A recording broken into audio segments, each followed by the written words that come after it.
ברוכים הבאים לפודקאסט הראשון שלנו, בסדרה עליות, נפילות ומה שביניהן. הסדרה שבה אנחנו מדברים על היסטוריה של חברות שכולנו מכירים, והדרך להצלחה שלהם או הנפילה שלהם. היום אנחנו נדבר על החברה NVIDIA. אז NVIDIA היא חברה שהוקמה על ידי 3 אנשים, ג'נסן הואנג, קריס מלאכובסקי וקורטיס אר פריאם. הואנג נולד בטיוואן, אך היגר לארצות הברית בגיל צעיר.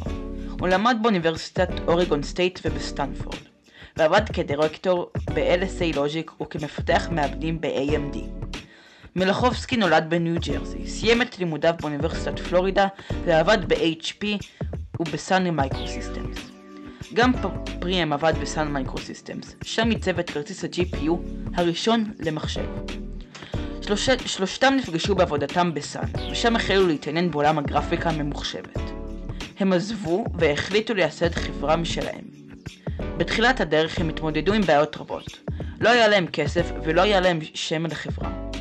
הם פנו לג'נסן הואנג, שהיה במצב כלכלי טוב, אך חשש לעזוב את עבודתו היציבה, כי הוא דאג למשפחתו. אחרי הרבה שכנועים מצד מלאכובסקי ופריאם, הם קבעו פגישה כדי לדון בחזון שלהם. הפגישה התקיימה במסעדה במזרח סן חוזה, שם הם גיבשו את הרעיון המרכזי. מחשבים יהיו הרבה יותר מסתם מכונות לכתיבה. הם יהפכו לפלטפורמה מרכזית למשחקים. באותה תקופה מחשבים לא היו נפוצים בבתים, אך הם זיהו את הפוטנציאל והחלו לפתח כרטיס גרפי ייעודי למשחקים. הם בדקו את גייטווי 2000, אחד המחשבים המובילים של אותה תקופה, ולמדו כיצד ניתן לשפר את הביצועים הגרפיים. לאחר שהצליחו לגייס $40,000, הם היו צריכים למצוא שם לחברה.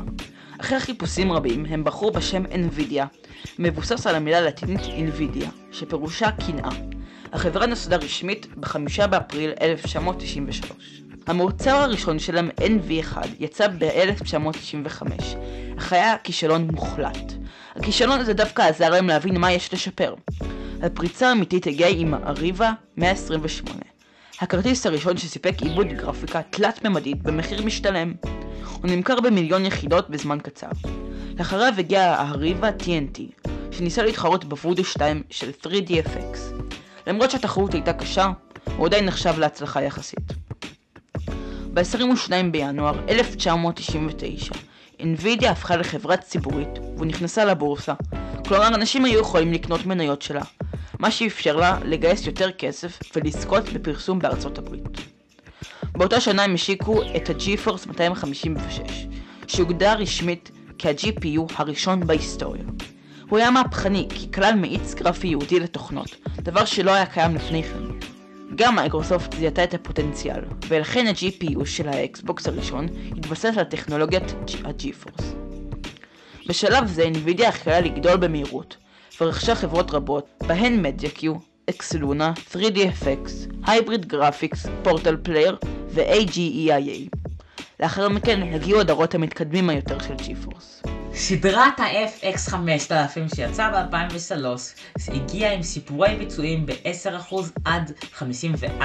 זה לא הייתה הצלחה גדולה בגלל ה-GPU של ATI, זה היה ישן יותר, טוב יותר וזול יותר. רק בשביל ההבנה, ATI היום שייכת ל-AMD. ה-GeForce 6000 כלל כרטיס שידור ה-GPU והיה עם הביצועים הכי טובים לזמנו. אך ההתקנה הייתה מסובכת במתחם ATI עדיין החזיקה בנתח שוק משמעותי. GeForce 7000, הדגם ה-GeForce 7900, בלט במיוחד כי היה זול ובעל ביצועים מסופרים. ה-GeForce 8000 סיפק קפיצה ענקית בביצועים, במיוחד ה-GeForce 8800. זה היה חזק מספיק כדי לעקוף 2 כרטיסי GeForce 7900. ה-GeForce 9000 היה סדרוג מינורי יחסית ולא הצדיק סדרוג מהדור הקודם. נדלג על ה-GTX 100 בינתיים. ה-GTX 200 יצא ב-2008, היה חזק מאוד במחיר של $500. ה-GTX 300 וה-GTX 100 היו OEM, מה שאומר שצרכן רגיל לא היה יכול לקנות אותו. ה-GTX 400 הציע ביצועים טובים יותר ב-50% לעומת ה-GTX 280, אך התחמם מאוד. ה-GTX 500 פתח חלק מבעיות התחממות ושיפר את היעילות. ה-GTX 600, NVIDIA באותה תקופה ניסתה לשווק כרטיס ברמה גבוהה במחיר נגיש יותר. תוך סיפור של 20% מהביצועים. ה-GTX 700 הדגם GTX 780 Ti נחשב לאחד הכרטיסים הטובים של התקופה. ה-GTX 800 אז תמיד רק למחשבים ניידים. ה-GTX 900 ספק סיפור ביצועים של 30% במחיר נמוך יותר. ה-GTX 1000 הציג סיפור של 60% בביצועים, תוך הפחתת צריכת החשמל והחום. בשלב זה NVIDIA עברה לעידן ה-RTX עם הדגש על Ray Tracing. ה-RTX 20 השיג לראשונה טכנולוגיית Ray Tracing. בזמן אמת ליסית יש את ה-2060. ה-RTX 30 היה הצלחה אדירה, אך נפגע בגלל חשיבת קריפטו וסקופרים שקנו 10 GPU ומכרו אותם באי במחיר מופקע, מה שהקפיץ את המחיר מ$500 ל$1,200.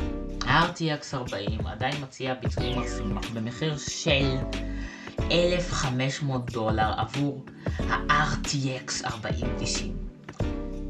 ה-RTX 50 יצא ממש לאחרונה כשבוע לפני ההקלטה, ולכן מוקדם לקבוע את ההשפעות של ההסקות.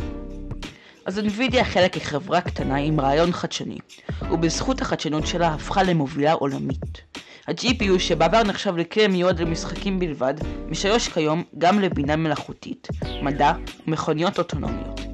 עם זאת, מחירי הכרטיסים היום גבוהים מאוד, והשאלה היא האם בעתיד גיימרים יוכלו להרשות לעצמם את הכרטיסים החדשים, או שהם יצטרכו לחכות לדור הבא שכרטיסים יהיו יותר מוזלים.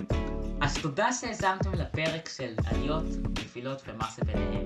ונתראה בפעם הבאה.